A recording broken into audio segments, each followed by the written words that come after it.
कहानी की शुरुआत में हम अमेरिका के एक जेल के बहुत सारे कैदियों को देखते हैं जो काम कर रहे होते हैं। इसी बीच हमें जेल के अंदर एक गार्ड को दिखाया जाता है जिसका नाम पॉल है और पॉल इस वक्त वॉशरूम में होता है और वॉशरूम में यूरिन करते हुए हम पॉल के चेहरे पर बहुत ज्यादा तकलीफ को देखते हैं क्योंकि पॉल को यूरिन वाली जगह में इन्फेक्शन हो गया था जिस वजह से पॉल को पेशाब करने में बहुत ही तकलीफ होती थी। तभी उसका साथी वॉशरूम का दरवाजा नॉक करके पॉल से कहता है कि जल्दी बाहर आओ क्योंकि जेल में एक नया कैदी आने वाला है। ये सुनकर पॉल जैसे तैसे करके खुद को संभाल कर बाहर आता है। वहीं बाहर जेल में नया आने वाला कैदी गाड़ी से उतरता है और यहाँ एक दूसरा गार्ड जिसका नाम पर्सी है वो उस नए आने वाले कैदी को पकड़कर जेल के अंदर लेकर आने लगता है। साथ ही पर्सी बार बार चिल्लाकर कहता है कि यह कैदी जल्दी ही मरने वाला है क्योंकि इसे मौत की सजा मिली है। दरअसल पर्सी बहुत ही घटिया इंसान है जो दूसरों को तकलीफ में देखकर बहुत खुश होता है और वो हमेशा कैदियों को परेशान करता रहता है। लेकिन इस बार पर्सी जिस कैदी को परेशान कर रहा था वो कैदी बहुत ही ज्यादा ताकतवर और 7 फुट लंबा था। इसके बाद उस कैदी को जेल के अंदर लाया जाता है और यहाँ पॉल और बाकी गार्ड्स उस नए कैदी की हाइट और बॉडी को देखकर चौंक जाते हैं क्योंकि यह कैदी साइज में बहुत ही बड़ा होता है। अब यहाँ पॉल उस कैदी से उसका नाम पूछता है जिस पर वो कैदी बताता है कि मेरा नाम जॉन कॉफी है और यहाँ हमें पता चलता है कि यह कैदी साइज में तो काफी बड़ा है लेकिन यह एक बहुत ही डरपोक इंसान है। उसका दिमाग एक छोटे 5 साल के बच्चे की तरह है। अब यहाँ वो कैदी पॉल से पूछता है कि यहाँ पर रात को लाइट तो बंद नहीं होती क्योंकि मुझे अंधेरे से डर लगता है। ये सुनकर पॉल ने उसे बताया कि परेशान मत हो, यहाँ की लाइट्स हमेशा ऑन रहती हैं। इसके बाद पॉल वहाँ से जाने लगता है लेकिन जाने से पहले जॉन पॉल की तरफ अपना हाथ बढ़ाता है। ये देखकर सभी गार्ड्स डर जाते हैं और पॉल को हाथ मिलाने से मना करते हैं लेकिन पॉल उसके साथ हाथ मिला लेता है और जॉन उसे कुछ भी नहीं करता और यह देखकर सभी गार्ड्स हंसने लगते हैं क्योंकि शुरू में इन्हें लग रहा था कि जॉन एक बहुत ही खतरनाक इंसान है लेकिन जॉन तो एक बहुत ही शरीफ आदमी निकला। अब यहाँ सभी गार्ड्स के जाने से पहले जॉन रोते हुए कहता है कि मैंने रोकने की बहुत कोशिश की लेकिन मैं रोक नहीं पाया। अब जॉन की यह बात पॉल को समझ नहीं आती और पॉल सीधा अपने ऑफिस में आता है और अपने साथियों से कहता है कि एक ऐसे इंसान को मौत की सजा मिली है जिसके पास बिल्कुल भी दिमाग नहीं है और वो एक बिल्कुल सीधा साधा इंसान है। अब यहाँ पॉल जॉन की फाइल देखता है जिससे हमें जॉन कॉफी के जेल में आने की वजह पता चलती है। दरअसल एक घर से 2 बच्चियां अचानक से गायब हो जाती हैं। अब उन 2 बच्चियों का बाप कुछ पुलिस ऑफिसर और गाँव वालों के साथ मिलकर अपनी बेटियों को ढूंढने लगता है और जब ये लोग जंगल में पहुंचते हैं तो वहाँ जॉन कॉफी की गोद में उन दोनों लड़कियों की लाशें पड़ी हुई थी और जॉन बार बार यही चिल्ला रहा था कि मैंने रोकने की बहुत कोशिश की लेकिन रोक नहीं पाया। अब यहाँ सभी लोगों को लगा कि जॉन ने ही इन 2 बच्चियों को मारा है, इसीलिए 2 लड़कियों की मौत के जुर्म में जॉन को मौत की सजा हुई। अगले दिन पॉल और उसका एक साथी इलेक्ट्रिकल चेयर को साफ करने लगते हैं क्योंकि आज एक कैदी को मौत की सजा दी जाएगी और उस कैदी को इस इलेक्ट्रिकल चेयर पर बैठाकर करंट शॉक देकर मारा जाएगा। और यहाँ हमें पता चलता है कि इस जेल में सिर्फ उन कैदियों को लाया जाता है जिन्हें मौत की सजा मिली होती है। अब यहाँ पॉल इलेक्ट्रिकल चेयर साफ करते हुए उसे बाहर से किसी के हंसने की आवाज सुनाई देती है और पॉल जब बाहर आकर देखता है तो पॉल को पता चलता है कि इनका अपना ही साथी एक चूहे को देखकर हंस रहा है क्योंकि वो चूहा गार्ड से बिना डरे इनके सामने आता है और यहाँ वो गार्ड उस चूहे को बिस्किट का एक छोटा सा टुकड़ा देता है और वो चूहा बिस्किट के टुकड़े को उठाकर सीधा काल कोठरी में चला जाता है। यह देखकर यह तीनों डर जाते हैं कि कहीं यह चूहा जेल में छेद न कर दे और फिर उस छेद को बड़ा करके कोई कैदी वहाँ से भाग न जाए। इसलिए यह लोग चूहे को पकड़ने के लिए काल कोठरी का सारा सामान बाहर निकालने लगते हैं लेकिन सारा सामान निकालने के बाद इन्हें चूहा नहीं मिलता। ये देखकर ये तीनों एक दूसरे पर हंसने लगते हैं क्योंकि ये तीनों मिलकर एक चूहे को पकड़ नहीं सके और अगले ही दिन वो चूहा दोबारा से इनके सामने आता है और इस बार इनके साथ पर्सी भी होता है। अब यहाँ एक गार्ड उस चूहे को रोटी का टुकड़ा फेंक कर खिलाता है लेकिन पर्सी उस चूहे को मारने के लिए अपनी छड़ी फेंकता है पर वो चूहा खुद को बचा लेता है। इसके बाद पर्सी उस चूहे को मारने के लिए उसके पीछे दौड़ता है लेकिन वो चूहा इतनी आसानी से पर्सी के हाथ कहाँ आने वाला था और फिर वो चूहा पर्सी को काफी देर तक भगाने के बाद फिर से काल कोठरी में चला जाता है। यह देखकर पर्सी को गुस्सा आ जाता है और वो गुस्से में चूहे को पकड़ने के लिए काल कोठरी का सामान बाहर निकालने लगता है। तभी वहाँ पर पॉल और उसका साथी भी आ जाते हैं। अब यहाँ पॉल का साथी पर्सी को समझाता है कि कल हम लोगों ने भी यही किया था लेकिन आखिर में हमें ये चूहा नहीं मिला। तब पर्सी उसकी बात नहीं सुनता और कमरे का सारा सामान बाहर निकाल देता है लेकिन वो चूहा उसे कहीं पर भी दिखाई नहीं देता और उसकी सारी मेहनत भी बेकार हुई। ऊपर से जो सामान उसने काल कोठरी से बाहर निकाला था वो अब उसे वापस रखना पड़ेगा। अब यहाँ गुस्से में पर्सी सामान अंदर फेंकने लगता है। ये देखकर एक गार्ड पर्सी को समझाता है कि तुम्हारे इस शोर की वजह से कैदी परेशान हो रहे हैं इसलिए आराम से सामान को अंदर रखो। ये सुनकर पर्सी गुस्सा हो जाता है और वो उस गार्ड से बदतमीजी करने लगता है। ये देखकर वो गार्ड पर्सी को गले से पकड़कर सामने की दीवार से चिपका देता है। तब पर्सी उसे धमकी देता है कि अगर तुमने मुझे चोट पहुंचाने की कोशिश की तो मैं तुम्हारी नौकरी खा जाऊंगा। ये सुनकर वो गार्ड पर्सी को छोड़ देता है। दरअसल पर्सी इस शहर के गवर्नर की बीवी का भतीजा है जिसका वो नाजायज फायदा उठा रहा है। जब भी कोई पर्सी के साथ बदतमीजी करता है तब वो गवर्नर को उस आदमी की शिकायत करके उसे नौकरी से निकलवा देता है। यही वजह है कि हर एक गार्ड अपनी नौकरी को बचाने के लिए पर्सी से दूरी रखता है। अगले दिन जब पॉल काम कर रहा था तो उसे कैदियों के सेल में से किसी के हंसने की आवाज सुनाई दी। अब पॉल जब अपने साथियों के साथ वहाँ जाता है तो वो देखता है कि वो चूहा जिसे हम पिछले कई दिनों से ढूंढ रहे हैं वो तो एक कैदी जिसका नाम डेल है उसके कंधे पर बैठकर खेल रहा है। यहाँ डेल उस चूहे को पाकर बहुत खुश होता है और वो गार्ड से कहता है कि इस चूहे को मैंने अपना पालतू बना लिया है। ये चूहा मेरी हर एक बात मानता है। अब अपनी बात को साबित करने के लिए डेल एक रोल को कुछ दूरी पर फेंकता है और फिर वो चूहा उस रोल को वापस डेल के पास ले आता है। साथ ही डेल बताता है कि इस चूहे का नाम मैंने मिस्टर जिंगल्स रखा है। वहीं पास के सेल में खड़ा जॉन डेल से कहता है कि तुम्हारा चूहा बहुत ही समझदार है। अब कुछ देर बाद जेल का वार्डन पॉल को अपने ऑफिस में बुलाता है और यहाँ हमें पता चलता है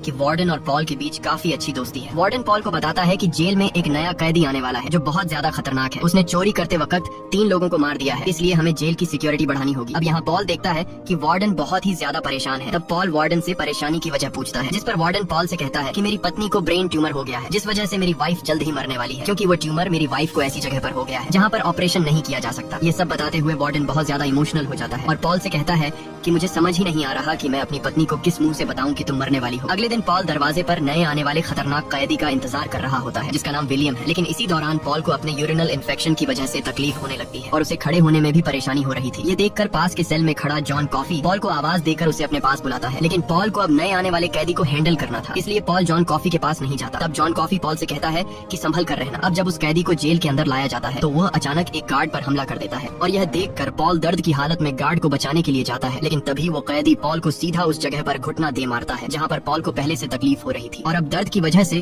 पॉल वहीं पर गिरकर तड़पने लगता है। लेकिन फिर वो किसी तरह करके हिम्मत जुटाकर खड़ा हो जाता है और वो उस नए कैदी जिसका नाम विलियम है उस पर बंदूक तान देता है। लेकिन विलियम उस दूसरे गार्ड को छोड़ने का नाम ही नहीं ले रहा था। वहीं पास में पर्सी भी खड़ा होता है, लेकिन डर के मारे पर्सी विलियम को हाथ तक नहीं लगाता। और यहाँ हमें पता चलता है कि पर्सी घटिया होने के साथ साथ एक डरपोक इंसान भी है। अब तभी वहाँ पर एक दूसरा गार्ड आता है और वो दूसरा गार्ड पर्सी से स्टिक छीनकर विलियम पर वार करता है और फिर वह विलियम से गार्ड को छुड़ाकर विलियम को सेल में डाल देता है। अब सब कुछ कंट्रोल में आने के बाद सारे गार्ड्स वहाँ से चले जाते हैं, लेकिन पॉल वहीं पर खड़ा रहता है क्योंकि उसे बहुत ज्यादा दर्द हो रहा था और दर्द से वह नीचे जमीन पर लेट जाता है। लेकिन तभी उसे दोबारा जॉन कॉफी की आवाज आई और जॉन उससे कहता है कि मेरे पास आओ, मुझे तुमसे एक जरूरी काम है। अब यहाँ पॉल जैसे तैसे करके खुद को संभालता है और जॉन कॉफी के सेल के पास चला जाता है। तभी जॉन उसे पकड़कर खुद की तरफ खींचता है और फिर जॉन पॉल की उस जगह पर हाथ रखता है जहाँ पर उसे इन्फेक्शन था। अब यहाँ पॉल खुद को छुड़ाने की काफी कोशिश करता है, लेकिन जॉन ने उसे काफी मजबूती से पकड़ रखा था और तभी सेल के अंदर लगे बल्ब की रोशनी बढ़ने लगती है और देखते ही देखते वो रोशनी इतनी बढ़ने लगती है कि अचानक वह बल्ब टूट जाता है। इसके बाद जॉन पॉल के प्राइवेट जगह से अपना हाथ हटाता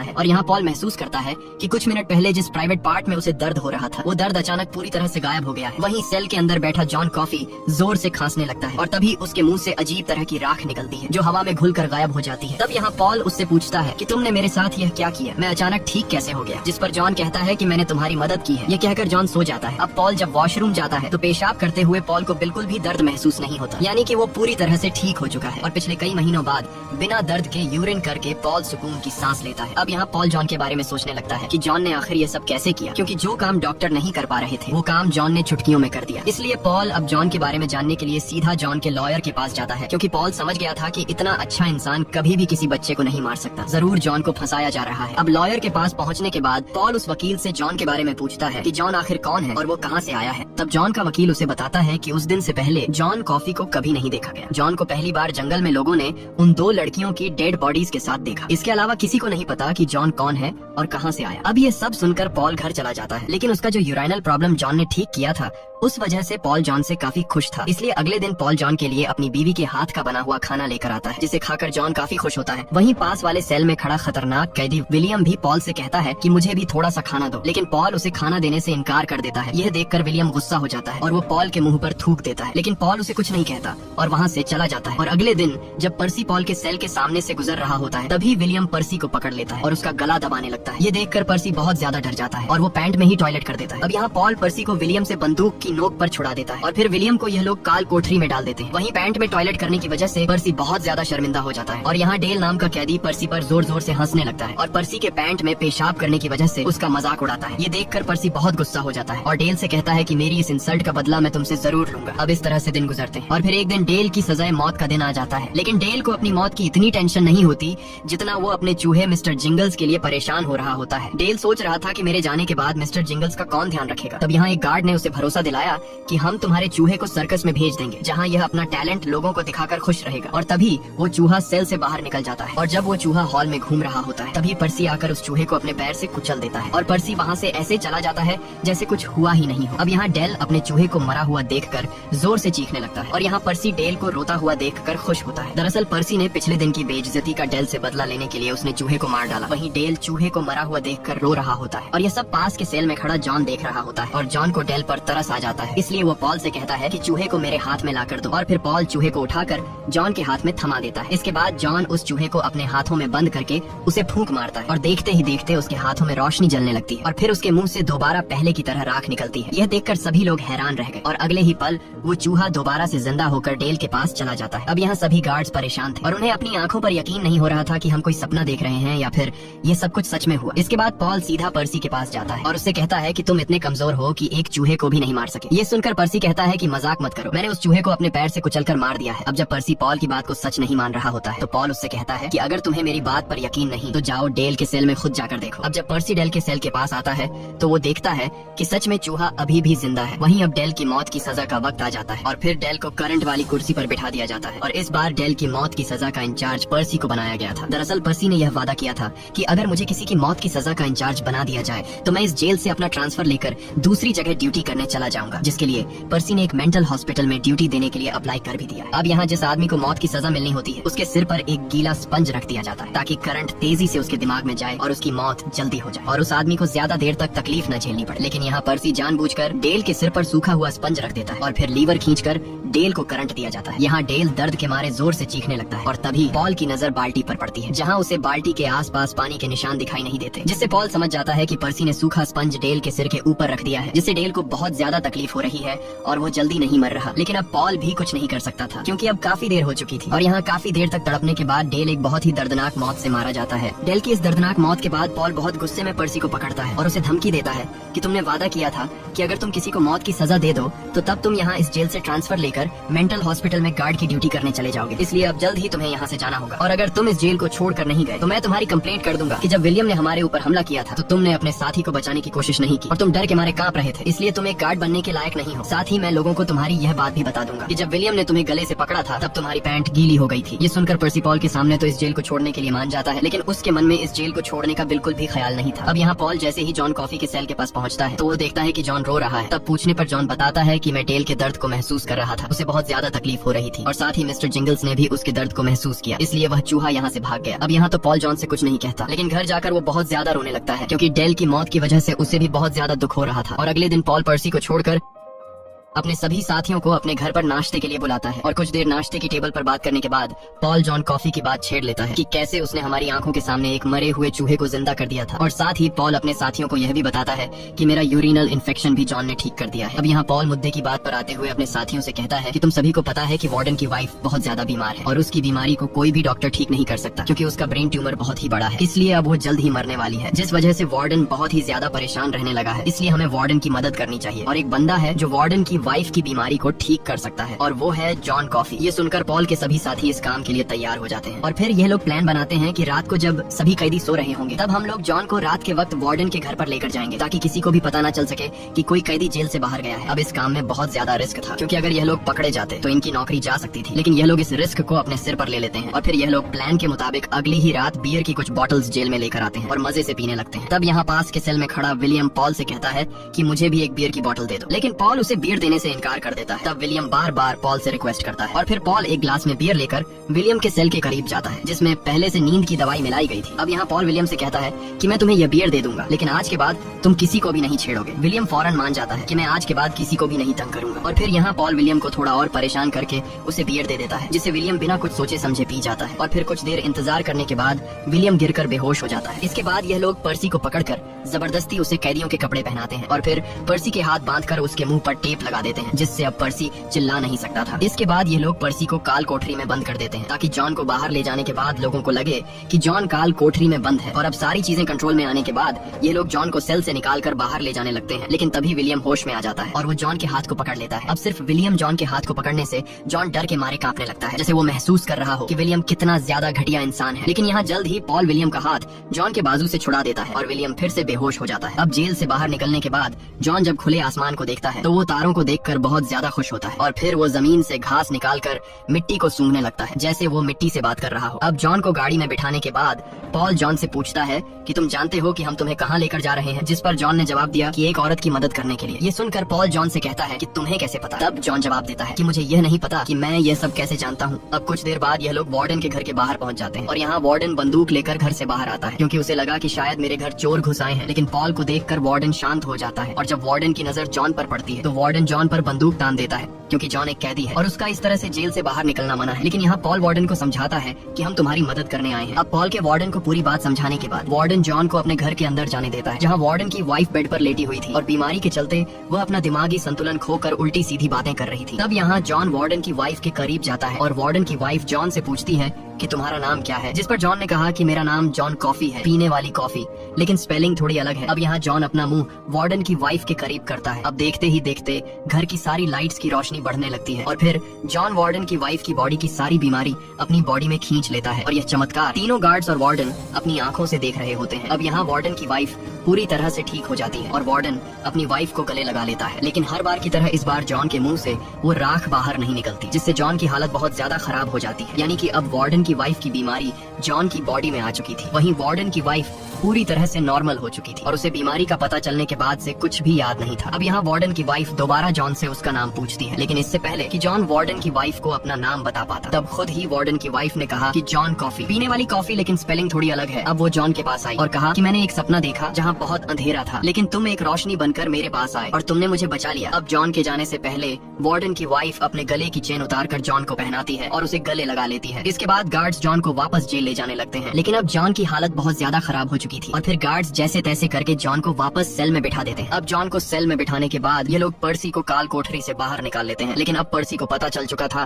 कि यह लोग जॉन को जेल से बाहर लेकर गए थे। इसलिए पर्सी कहता है कि मैं अब शहर के गवर्नर को बता दूंगा कि तुम लोगों ने मुझे बांधकर काल कोठरी में रखा और फिर तुम लोग जॉन को जेल से बाहर कहीं पर लेकर चले गए। ये सुनकर सभी गार्ड्स घबरा जाते हैं क्योंकि इन सभी को अपनी नौकरी के जाने का डर था। इसलिए यह लोग पर्सी से बार बार रिक्वेस्ट करते हैं कि प्लीज तुम हमारी कंप्लेंट मत करना, लेकिन पर्सी इनकी बात नहीं सुनता और गवर्नर को इनकी शिकायत करने वहाँ से जाने लगता है। लेकिन जैसे ही पर्सी जॉन के सेल के सामने से गुजर रहा होता है, तभी जॉन पर्सी को पकड़कर खुद की तरफ खींचता है और फिर जॉन वार्डन की वाइफ की बीमारी अपने मुंह के जरिए पर्सी की बॉडी में डाल देता है, जिससे पर्सी की हालत खराब होने लगती है और वो लड़खड़ाता हुआ खुद पर कंट्रोल खो देता है और सीधा विलियम के सेल के पास जाता है, जहाँ वो अपनी बंदूक निकालकर विलियम को शूट करके मार देता है और फिर वो खुद भी नीचे गिरकर तड़पने लगता है। अब ये देखकर पॉल समझ जाता है कि यह सब जॉन का काम है, इसीलिए पॉल जॉन के पास आकर उससे पूछता है कि यह सब तुमने क्यों किया। तब जॉन ने बताया कि यह दोनों बहुत बुरे आदमी थे, क्योंकि जब विलियम ने मेरा हाथ पकड़ा था तो मैंने विलियम के वहशीपन को महसूस कर लिया था। अब यहाँ जॉन पॉल से कहता है कि मेरा हाथ पकड़ो, मैं तुम्हें सब कुछ दिखाता हूँ कि विलियम कैसा आदमी था। तब पॉल के बाकी साथी पॉल को जॉन का हाथ पकड़ने से मना करते हैं, लेकिन पॉल जॉन का हाथ पकड़ देता है और जॉन का हाथ पकड़ते ही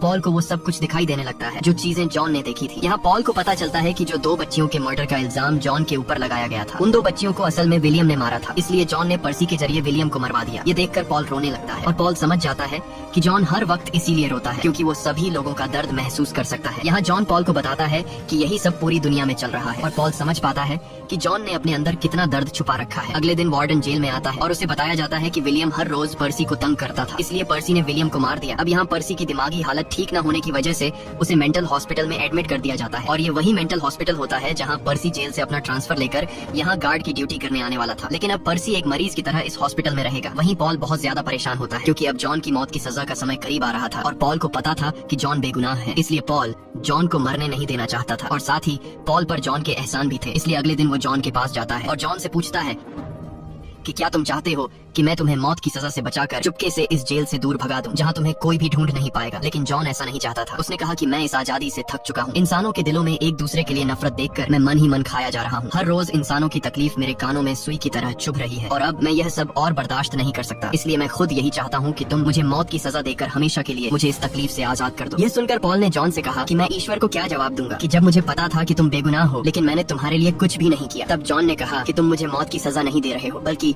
मेरी मदद कर रहे हो, क्योंकि अब मैं इस दुनिया में नहीं रहना चाहता हूँ। अब यहाँ पॉल का साथी जॉन से पूछता है कि तुम कुछ तो ऐसा मांगो जो हम तुम्हारे लिए कर सकें। तब काफी देर तक सोचने के बाद जॉन खाने के लिए ढेर सारा सामान मंगवाता है और कहता है कि आज तक मैंने मूवी नहीं देखी, जिसके बाद सभी गार्ड्स मिलकर जॉन को मूवी दिखाकर उसकी आखिरी इच्छा पूरी कर देते हैं। अब वो दिन आ जाता है जिस दिन जॉन को सजाए मौत मिलने वाली थी और यहाँ गार्ड्स जॉन को लेकर करंट वाली कुर्सी पर बिठा देते हैं, जहाँ सामने ही ढेर सारे लोग बैठे हुए थे, जिसमें उन 2 बच्चियों के माँ बाप भी बैठे हुए थे और यहाँ उन 2 बच्चियों का बाप काफी गुस्से भरी नजरों से जॉन को देख रहा होता है और जॉन को उल्टा सीधा बोलने लगता है। अब आखिर में पॉल जॉन से पूछता है कि तुम कुछ कहना चाहते हो। तब जॉन कहता है कि मैं शर्मिंदा हूँ कि मैं उन 2 बच्चियों को बचा नहीं पाया। जिसके बाद एक गार्ड जॉन के चेहरे पर काला कपड़ा डालने लगता है। तब यहाँ जॉन पॉल से कहता है कि मुझे अंधेरे से डर लगता है, इसलिए मेरे चेहरे पर काला कपड़ा मत ढको। और फिर पॉल ने उसकी बात मान ली। अब यहाँ आखिरी बार पॉल जॉन के साथ हाथ मिलाता है। इसके बाद जॉन के सिर के ऊपर गीला स्पंज रखकर लीवर खींच लिया जाता है। और फिर इस तरह से एक बेगुनाह आदमी को मरता हुआ देखकर सभी गार्ड्स की आंखों से आंसू निकलने लगते हैं और पॉल भी अपने आंसुओं को रोक नहीं पाता और इस तरह से जॉन की मौत हो जाती है। अब यहाँ मूवी के आखिर में हम देखते हैं कि एक बूढ़ा आदमी उसी मूवी को देख रहा है जो मूवी जॉन ने जेल के अंदर